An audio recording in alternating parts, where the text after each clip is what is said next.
Nigel Farage, huge political upheaval yesterday in Westminster. You moved your speech forward 3 hours, but was it actually a problem for you? Was it really a total gift? Well, there was a gap in the market, wasn't there? You know, the Deputy Prime Minister had gone. There was a reshuffle coming. It was pretty clear that the Prime Minister didn't know what that reshuffle was. So, yeah, I did move it forward a few hours. I think it was the right thing to do. And I predicted on the stage at 1 o'clock yesterday that the real battle here is going to be the election for the deputy leader of the Labour Party. And that is when you're going to see the real battle between the centrist Labour Party and the increasingly strong voice of the left. And I think they're going to be very, very split over this. No doubt there's turmoil in Labour, but you made some big pledges yesterday in your speech. Very notably, you said a reform government would stop the boats within 2 weeks. How would you do that? Well, I'm looking at the Australian example. You know, Australia grappled with this for years. The boats coming from Indonesia, they tried all sorts of things. They tried offshore processing. They tried to pass various pieces of legislation. And frankly, none of it worked until suddenly in 2012, the Prime Minister of Australia said, I've had enough.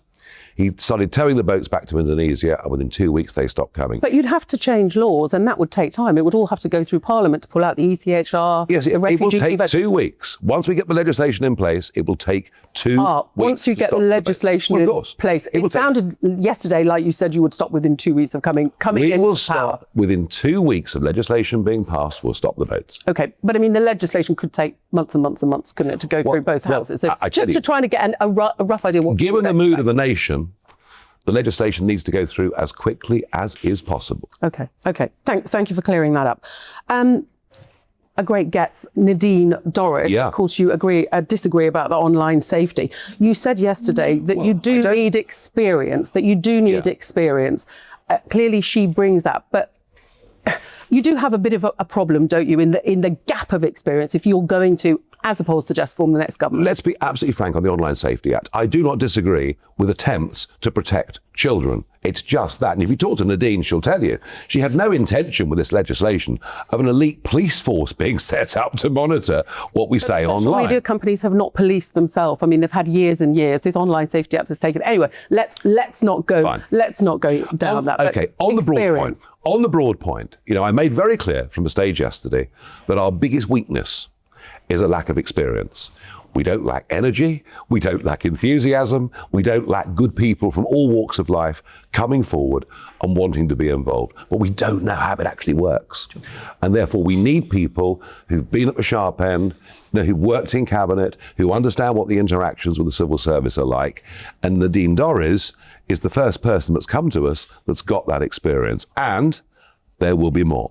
Hello, I'm Bev Turner. Now, it can feel like the money in our bank accounts at the moment does not keep up with the cost of living. And maybe there's a solution. I'm here today with the CEO of TallyMoney, Katherine Parry. Katherine, what is TallyMoney?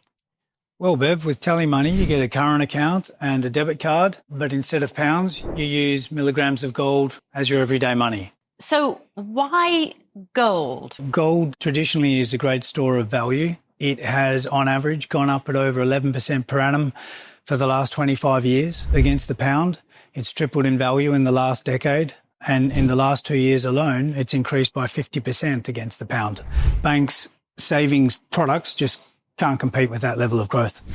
But this isn't just about gold. This is about a currency that you guys have created at TallyMoney. Explain it to me as though I'm an idiot. So, look, people need to be able to hold their earnings and build their savings in a money that retains its value and remains in their legal control and remains theirs to access, away from government control. Great. You had me at not exposed to government control. You should feel safe and happy with your money. You should have peace of mind. The more money you see in your bank balance, and that's the type of thing we're trying to deliver, and give people choice in the type of money they get to use every day. Brilliant. Thank you so much, Katherine. Thank you.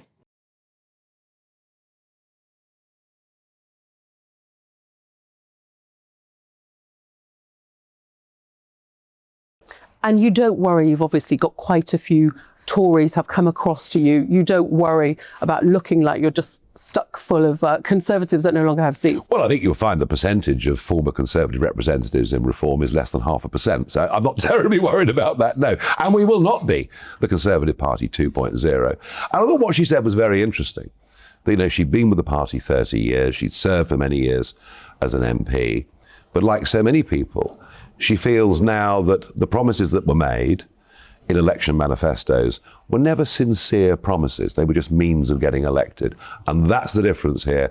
We mean what we say. Reform talks a lot about what you say is a dreadful left-wing government, but you say that you will renationalise steel, that you will half nationalise water. You say that you will lift the two-child benefit cap, that even Labour says that they can't afford. And actually, most of the public don't support that. And in many ways, you actually sound a bit like Jeremy Corbyn. If Richard Tice and I had not been to British Steel in Scunthorpe, that would have closed. Within days, that would have closed, and we would cease to be a primary steelmaker in this country. We would have been the only major Western economy without primary steel production. But this is partly because Donald Trump has put 25% tariff absolutely, absolutely hadn't helped. Absolutely nothing to do with it at that moment in time. Nothing to do with it.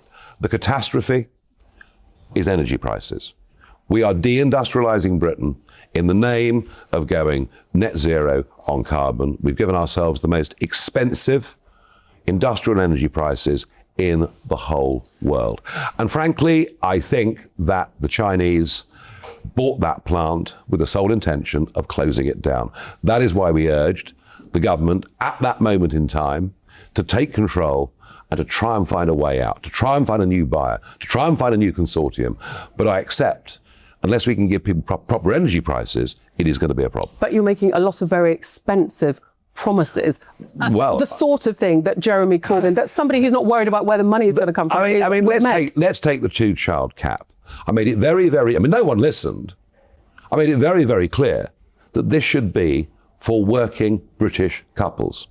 It should be when you've got a man and a woman, and they're both working, they're both doing their 37.5 hours a week, and this would come in the form of tax credits. It was a pro-family policy, and it was a policy to help those on lower pay have families. It wasn't for everybody else. It wasn't for people on benefits. It wasn't for those coming into the country. But nobody actually listened to the second part of what I said.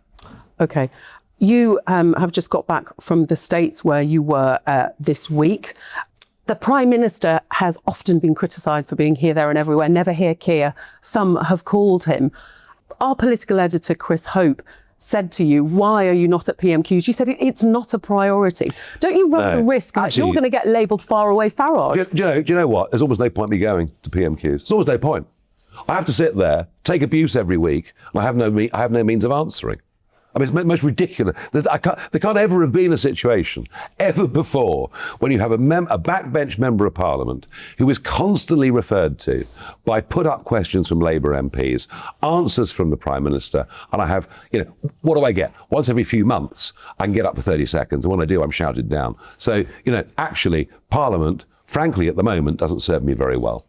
But don't you run a risk in going to America and saying, look how bad things are? You're sort of airing our dirty linen in public. You say you're a patriot. I mean, Labour and the Lib Dems now saying you're the opposite. Who aired it? J.D. Vance, the Vice President of America, our most important ally, without whom we are defenceless. Defenceless. It was J.D. Vance. He said it first in Munich. It was J.D. Vance that raised that. And I actually think that there's a realistic chance that the Americans and American companies will have a sensible conversation with the British government. And there are now all sorts of voices in public life saying that the Online Safety Act and much of the other legislation goes way too far in restricting free speech. And frankly, after what's happened to the Irish comic writer, Graham Linehan, any American businessman could now be arrested at Heathrow. That's serious. Do we want Americans investing in Britain or not? I think clearly many people would agree that there are issues with ridiculous arrests, certainly. But I think Molly Russell's father and many others would think that the Online Safety Act didn't go far enough. Actually, the Molly Russell family, and there's going to be some more news coming out about that. The Molly Russell family are determined that we find solutions, as quite right. And by the way, as every parent in the country is. But this is not the right solution. I've been talking about hardware, about mobile phones that only the under 16s could only have, that would limit what they could get on the internet. Yeah, but a kid is going to get a phone from anywhere. I mean, you can't. Or a kid gets a VPN. So there we are. The whole thing. Okay. So the whole thing goes full circle. Of course. What we should not be doing, in the name of protecting children, is endangering free speech. Okay. Nigel Farage, thank you very much indeed for talking to us on GB News. Thank you.